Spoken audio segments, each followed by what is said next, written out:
Folks, welcome in to the Crossing Swords First Intermission Report. I am your host, Ty B. We have a packed house with Joe Conzi in the building, Dwayne, Rob Bryan, and Dewey Crocs. Their Islanders are up 2-0 after two late goals here in the first period.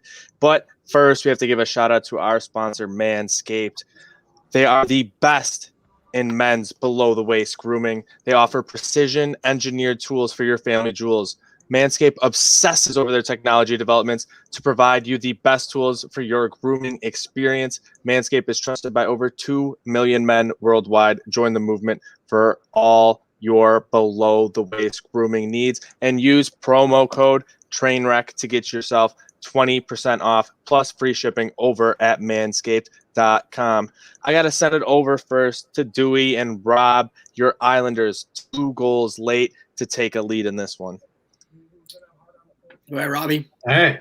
Yeah, well, two goals late in the period. A hit by Barzell, pass to Bailey, and then an Andersley tip. Andersley's always go for the tips.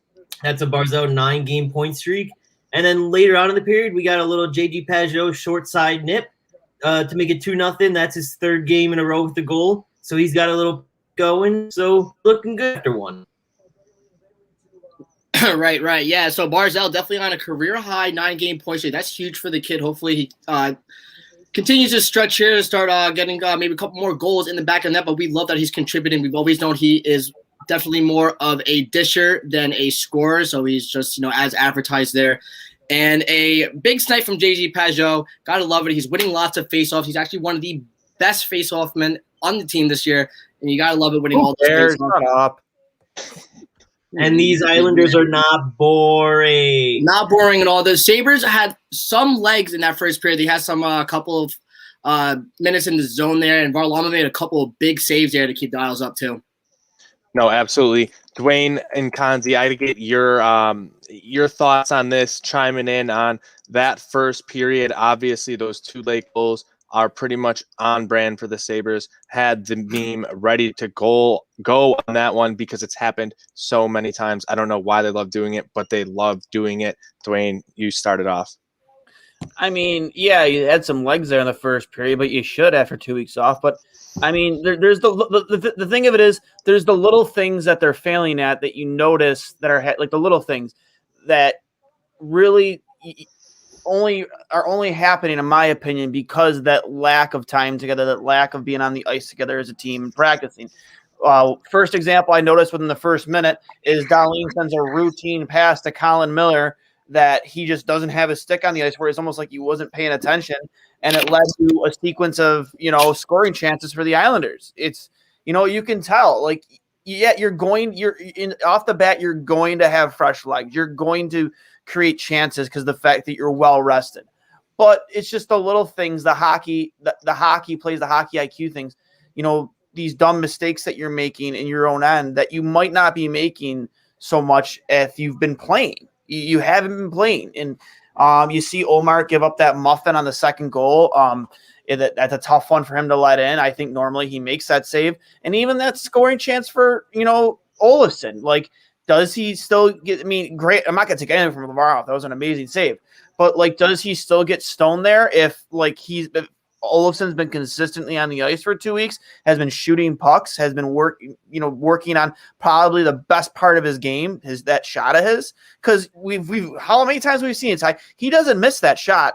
Like, he hits it 9 times out of 10, sometimes 10 times out of 10. He shot it right into his pad. Mm-hmm. Absolutely. Conzi, what are your reactions to that period? So on that second goal, what I thought was impressive was we've been talking all season about Dahlin and when he's going to start kind of getting his legs, getting into his, growing into his body. He makes a good play there and he pushes Pageau up the wall. Yeah. But the shot, it was a shot that Linus Ullmark saves 9 out of 10 times.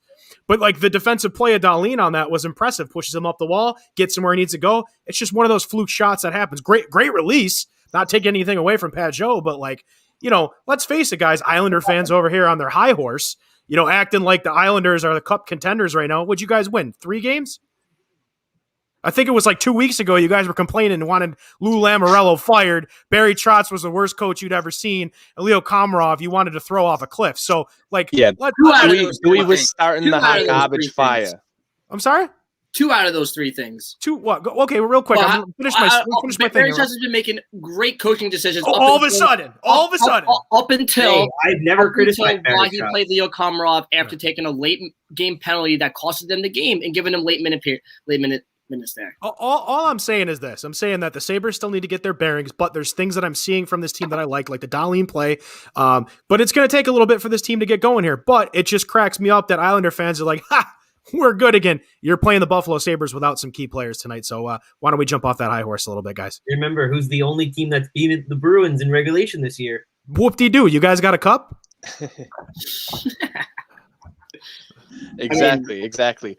Real silent on that one. But we're looking at this game. You look at any of the stats. You know, they're favoring the Sabres. They're playing a good game here in that first period. But it was those little mistakes that Dwayne talked about. Those things where you're not fully fine tuned. You're not fully sharp. That sword is not ready to go. And that's where, you know, they get bit up. A bad little turnover there on that play for the first one, as you get Anders Lee, who ends up tipping that one in. You can't fault Olmark on that one. That's a tough play to make. But that second goal, absolutely, Dwayne. I know you were a little bit upset about Olmark on that play.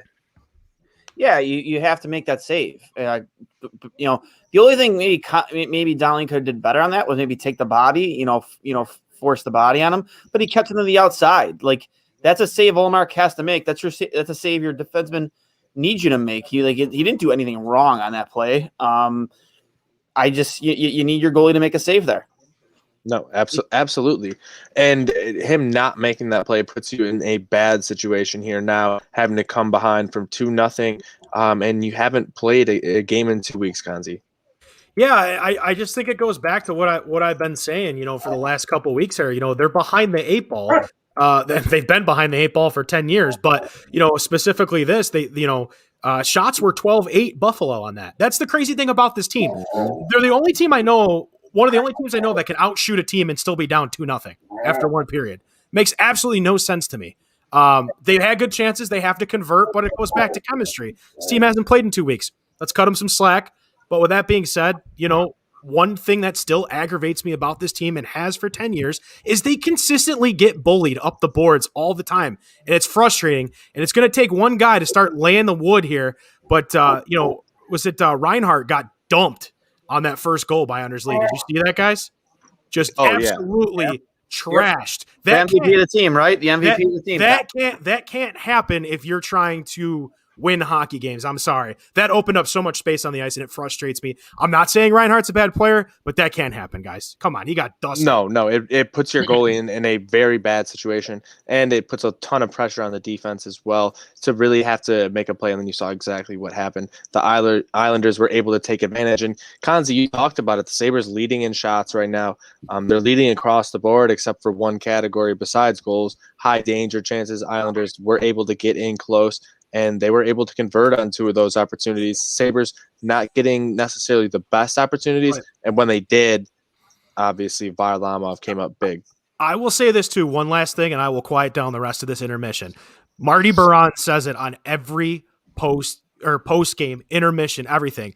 If the Sabres have 2 bounces go their way, they're up 2-0. That's literally the luck of this hockey team for 10 years. Bad bounces. This has to every team gets bounces or needs a bounce here and there. But it's this team. It consistently happens to, Dwayne.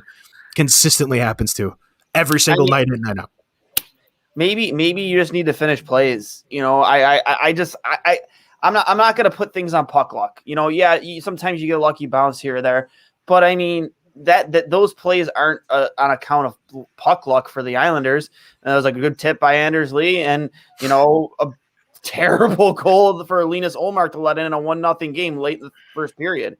It's just and I'm not going to sit here. I see Reese Zach saying we need to trade for goalie. I agree, but I think that's just for me. That's just not playing. That's really just not playing at all. Yes, Al. The Islanders are an absolutely boring as shit friggin' hockey team, And I don't care if it's 2-0 or not. Oh, they scored 2 goals. It's not bored. See? It's not bored. Point at it. Point at the thing. 2 goals in the last like 3 or 4 minutes. This is unraveling at the seams.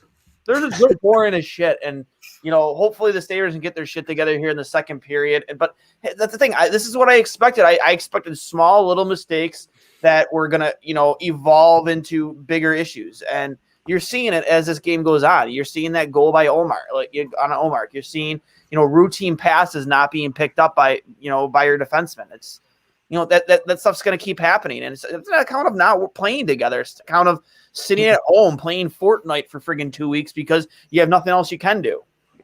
No, absolutely. Dewey, up 2-0 as we prepare for this second period here. Where's your confidence level in the boys? Yeah, the boys are skating hard there. They kind of made a couple mistakes there, but what they're doing is they're capitalizing on the mistakes that the Sabres are making. As expected, you guys' expectations going into this game was just to kind of like settle back in and get your legs going, see what happens from there. But, that goal that Pajot scored, he put it in, but Omar should have had that. But that's a great tip in by Lee. That is what he's paid $7 million to do, to put that big chin of his in front of the net and get those pucks in the net. And going into the second period here, I'm expecting just another good period by the team. And maybe we can get on the power play once or twice here.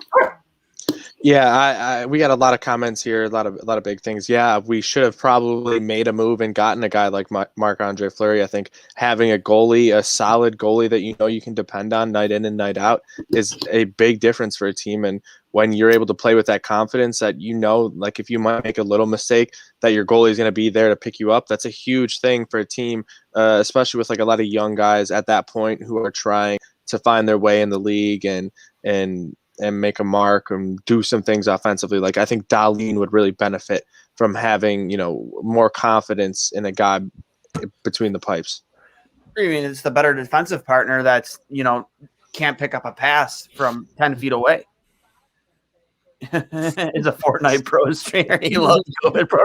Dude, this guy Castle Hawthorne is like one of our He's a good friend of the program. He's a good friend of the program. Wonder if Middlestat and Line ever getting the sticks together. Oh my god! Shout out Patrick Laine the other night though. That goal, the fight, like getting absolutely smoked and knocked out, and then coming back for that post game interview, phenomenal. He was he wants to stay in Columbus. He was telling Torts, "Are you not entertained?" Literally, was what he said with that. It was a statement game. I love it. And Dwayne, you'll love this one. From Cole Smith, we are ruining Dahlin. Miller is absolute trash. Yes, he is struggling this year. It's so bad. Like Cole, again, my man from the Buffalo Sports Idiots, BSI. It's tough to watch. Like you need a good stay-at-home defenseman that Dahlin can rely on, so he can be creative and just use that talent that got him drafted first overall. I get it. Ralph wants him to play a more defensive style game, but that's not what Dahlin does. I mean, he's a defenseman, yeah, but let him do what he does. Let him, exactly. Acquire Vince Dunn. Mm-hmm. He has been made available. Or Vince Vaughn, whichever. Imagine if we would have just got Vince Dunn instead of Tage Thompson in that deal, how much happier we would have been. Oh, let me start. Imagine if we didn't trade Ryan O'Reilly, but that's just imagine if Jason Botterill wasn't our all right. We're getting off the rails here on this one. And speaking of train wrecks, use promo code trainwreck over at manscaped.com. Get yourself 20% off. I'm very happy we were able to team up with them to get you a discount on great products like the Lawnmower 3.0. Keeps your balls nice and safe with that anti-nick technology when you go to do a little bit of grooming. We got a bunch of comments in here. Al Walmart, cat seems very cool, calm and collected. He needs a damn claw. He needs to get wild. I don't know why he's relaxing so much. His aisles are up to nothing. I think it's because he's worried that the Sabres might come back, Al. Let's hope we see it. I know Dwayne, Conzi, and myself are going to be rooting for it. Make sure you guys stay tuned at Cross Swords Pod on Twitter. We're going to be having, hopefully, some goal notifications from the Sabres this period. Shout out to Dewey Crocs and Rob Ryan for joining us tonight. We'll be back for the second intermission and post game as well. Castle Hawthorne is telling your parents on you, Dewey. Sorry, bud. Yeah, you should probably move out so you can do this whenever you want without any trouble around it. Buff. All right, we got three words. Dewey, bring all the Tinder dates home you want, man. When you move out of your house finally. And the bagels. And the bagels. Oh, my Lord. All right, folks, make sure you tune back in for the second intermission report. We'll be live again at Trainer Experts. And make sure you keep commenting in. We love the interaction. We love giving you what you guys want. And 3 words for you. Let's go.